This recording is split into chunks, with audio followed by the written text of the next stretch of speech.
ushindi wa bao 10 hizo dhidi ya Angola. Bila shaka kila laheri kwa timu hii ya kinadada. Kwingineko kwenye mchezo wa raga, rais wa shirikisho la raga barani Afrika Herbert Mensah ameomba serikali za Afrika kusaidia kukuza mchezo huo barani Afrika. Mensah amesema kwamba nchi za Afrika zinahitaji kuiga mfano wa mabingwa wa raga ya dunia Afrika ya Kusini kwa ajili ya kuimarisha viwango vya raga.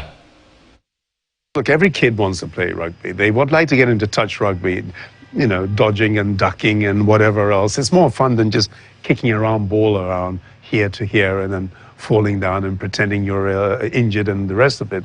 But the fact is the infrastructure is not there. Not many countries in Africa have rugby fields. So that's a starting point. So we're trying to get it adopted by school curriculums all the way around. The Getting Into Rugby program is huge.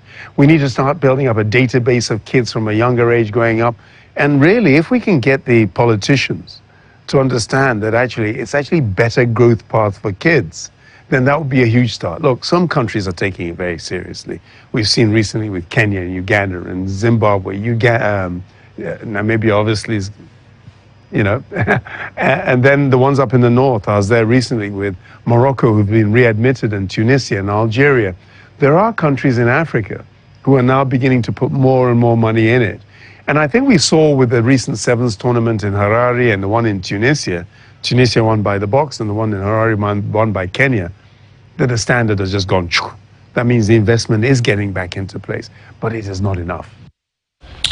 Na kocha wa klabu ya Newcastle United